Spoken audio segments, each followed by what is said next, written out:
ఒక్కసారి ఊహించండి, నడవలేని వ్యక్తి మళ్ళీ తన కాళ్లపై నిలబడి ఎలాంటి సహాయం లేకుండా నడిస్తే ఎలా ఉంటుంది? ఇప్పుడు అదే నిజం చేసే దిశగా ప్రపంచం వేగంగా ముందుకెళ్తోంది. ఇటీవల నెదర్లాండ్స్లోని టియు డెల్ఫ్ వారు ప్రాజెక్ట్ మార్చ్ 11 అనే కొత్త ఎక్సోస్కెలిటన్ను ఆవిష్కరించారు. ఇది పూర్తిగా హ్యూమనాయిడ్ రోబోట్ కాదు, కానీ భవిష్యత్తులో రాబోయే హ్యూమనాయిడ్ రోబోట్లు ఇది ఒక పెద్ద స్టెప్ అని చెప్పొచ్చు. ఈ సూట్ను ధరించిన వ్యక్తి చేతులు ఉపయోగించకుండా తన బ్యాలెన్స్ను తానే కాపాడుకుంటూ నడవగలడు.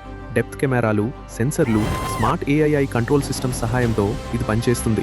ముఖ్యంగా పక్షవాతంతో బాధపడుతున్న వాళ్ళు మళ్లీ స్వతంత్రంగా నడిచే అవకాశాన్ని ఇది కల్పిస్తుంది. కానీ అసలు ఆసక్తికరమైన విషయం ఏంటంటే, ఇలాంటి టెక్నాలజీలే భవిష్యత్తులో హ్యూమనాయిడ్ రోబోట్లకు పునాది అవుతున్నాయి. దీనికి బెస్ట్ ఎగ్జాంపుల్ ఫ్రాన్స్కు చెందిన వాండర్ క్రాఫ్ట్ కంపెనీ. మొదట ఈ కంపెనీ కూడా నడవలేని వాళ్ల కోసం ఎక్సోస్కెలిటన్లను తయారు చేసింది. ఆ తర్వాత సంవత్సరాల పాటు మనుషుల నడక, బ్యాలెన్స్, కదలికలకు సంబంధించిన డేటాను సేకరించింది. ఆ అనుభవంతో ఇప్పుడు క్యాల్విన్ 40 అనే ఇండస్ట్రియల్ హ్యూమనాయిడ్ రోబోట్ను తయారు చేసింది. ఈ రోబోట్ ఇప్పటికే ఫ్యాక్టరీలో పనిచేస్తూ భారమైన వస్తువులను మోస్తుంది, కార్మికులపై పడే శారీరక ఒత్తిడిని తగ్గిస్తుంది. ఇది పూర్తిగా హ్యూమనాయిడ్ రోబోట్ కాదు, కానీ భవిష్యత్తులో రాబోయే హ్యూమనాయిడ్ రోబోట్లకు ఇది ఒక పెద్ద స్టెప్ అని చెప్పొచ్చు. ఈ సూట్ను ధరించిన వ్యక్తి చేతులు ఉపయోగించకుండా తన బ్యాలెన్స్ను, అంటే హ్యూమనాయిడ్ రోబోట్లు ఒక్కసారిగా పుట్టలేదు.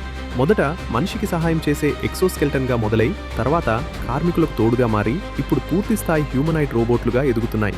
భవిష్యత్తులో మనతో పాటు నడిచే, పనిచేసే, సహాయం చేసే రోబోట్లు సాధారణంగా కనిపించే రోజులు చాలా దూరంలో లేవు.